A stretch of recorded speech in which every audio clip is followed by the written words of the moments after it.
Hello everyone, this is Eman Khurram and I hope you all are doing great and enjoying my videos.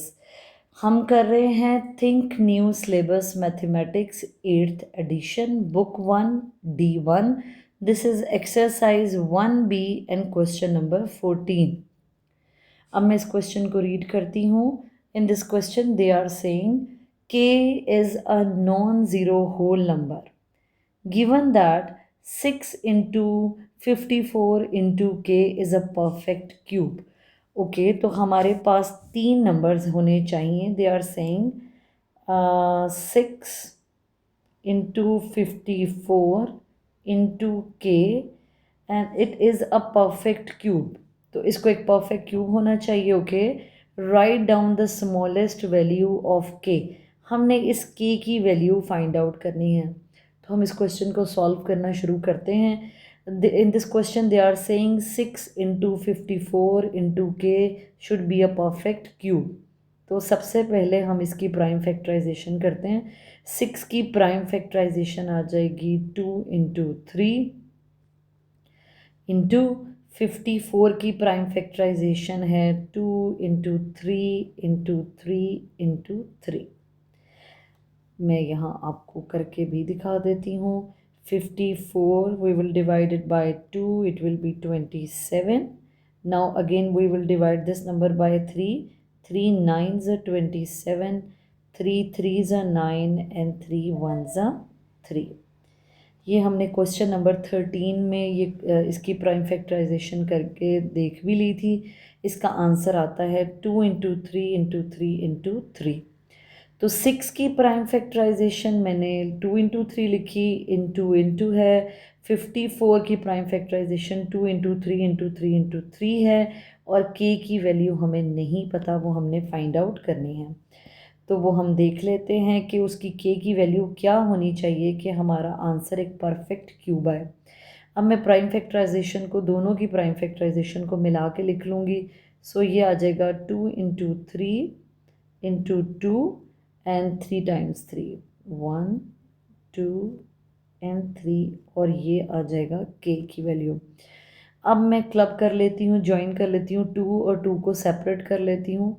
2 और 2 और 3 total कितने हैं? 1 2 3 and 4. Okay, so 1 2 3 and 4. 4 times 3 और ये आ गया के. अब इसको परफेक्ट क्यूब होने के लिए हर नंबर का क्यूब होना ज़रूरी है.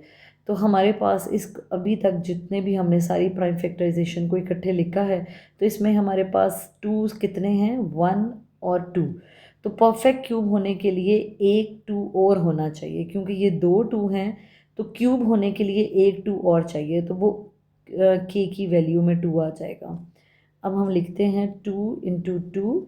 और इसको कंप्लीट करने के लिए इसके क्यूब को हमें एक और 2 चाहिए होगा, और वो हम के की वैल्यू में ऐसे बाहर सेपरेट कर लेते हैं.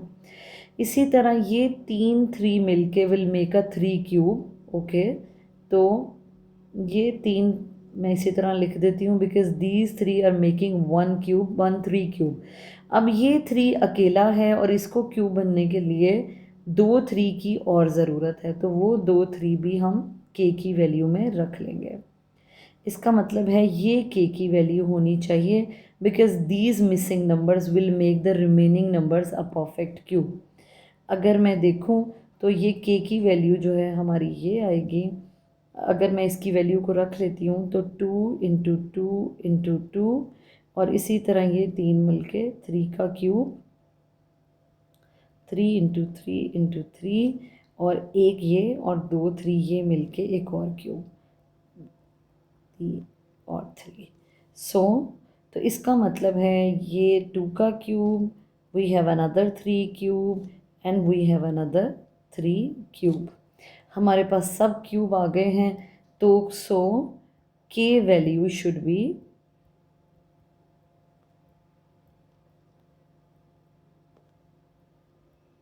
होनी चाहिए, के की वैल्यू होनी चाहिए 2 इंटू 3 इंटू 3. ये वाले नंबर जो बाकी नंबर्स को भी क्यूब बनाएंगे.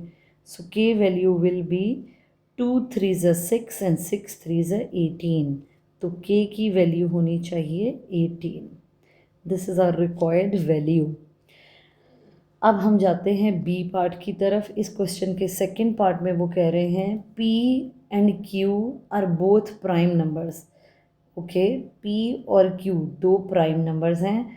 Find the value of P and Q so that 6 into 54 into P over Q is a perfect cube. Okay, तो हमें ये एक एक्सप्रेशन दिया है उन्होंने क्वेश्चन में, 6 into 54 into P over Q, और ये p और q जो हैं ये दोनों प्राइम नंबर्स होने चाहिए। सो p की वैल्यू भी एक प्राइम नंबर होगा और q की वैल्यू भी एक प्राइम नंबर होगा।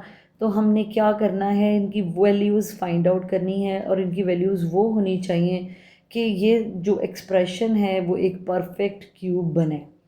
तो इस क्वेश्चन को हम सॉल्व करते हैं। प्राइम फैक्टराइजेशन लिखेंगे। 6 की प्राइम फैक्टराइजेशन आएगी 2 इंटू 3। 54 की प्राइम फैक्टराइजेशन है 2 इंटू 3 इंटू 3 इंटू 3। ये मैंने फर्स्ट पार्ट में एक्सप्लेन कर दी है कि कैसे इसकी प्राइम फैक्टराइजेशन ये है। अब देखते हैं p और q की क्या वैल्यू होनी चाहिए और वो कौन से प्राइम नंबर्स हैं जो इनकी वैल्यू होने चाहिए, ताकि हमारा रिमेनिंग ये जो पूरा एक्सप्रेशन है वो एक परफेक्ट क्यूब बन जाए। अब सबसे पहले मैं इस प्राइम फैक्टराइजेशन को मिला के लिखूँगी। So 2 into 3 into once again this 2 और 3 टाइम्स 3। मैंने ब्रैकेट्स रिमूव की हैं और दोनों की प्राइम फैक्टराइजेशन 6 की और 54 की मिला के लिख ली है और ये साथ आ गया p ओवर q। अब हमारे पास इस प्राइम फैक्टराइजेशन में कितने टूज़ हैं, 1 एंड 2। सो 2 2 हैं। इससे क्यूब बनाने के लिए एक और 2 की ज़रूरत है। देख लेते हैं हमारे पास कितने 3s हैं, 1 2 3 एंड 4। अब ये 4 टाइम्स 3 को मल्टीप्लाई कर देते हैं। ओके, अब p की वैल्यू क्या होनी चाहिए, ये 2 हमारे पास 2 हैं, we need another 2 so that we can make a cube of it. तो p की वैल्यू 2 होनी चाहिए because then it will make a cube of 2। 2 into 2 and then we will take this 2। तो p की वैल्यू 2 होनी चाहिए। These 3 will make a cube of 3। तो ये 3 एक्स्ट्रा है। ये अगर हम q की वैल्यू 3 रख लेते हैं तो दिस 3 विल कट दिस 3। अगर हम इसकी वैल्यू 3 रखते हैं तो ये 3 इस 3 को कट कर देगा और हमारे पास 3 का भी क्यूब रह जाएगा और 2 और ये 2 मिलके 2 का भी क्यूब बन जाएगा। So it's pretty easy. इसकी प्राइम फैक्टराइजेशन से ही इसका आंसर हमें मिल गया है कि हमें p की वैल्यू 2 होनी चाहिए और q की वैल्यू 3 होनी चाहिए ताकि इनका एक परफेक्ट क्यूब बने। तो अगर मैं देखूं तो ये 1 2 और 3 2s मिलके 2 का क्यूब बनेगा एंड 1 2 और 3 these 3 3s will make a 3 cube, क्योंकि ये वाला 3 will get cancel with this 3। That's how we will get a perfect cube. So p की value is equal to 2 and q की वैल्यू इज इक्वल टू 3। ये हम यहाँ भी लिख देते हैं। This is it, this is what we need. Our answer is p value is equal to 2 and q value is equal to 3। With this we are done with the question number 14 of exercise 1b. Thank you so very much for watching my videos. If you are liking the content, please don't forget to subscribe, Solve with Iman, and do share the channel link with your friends, with your family members, so that everybody can get benefit. Thank you.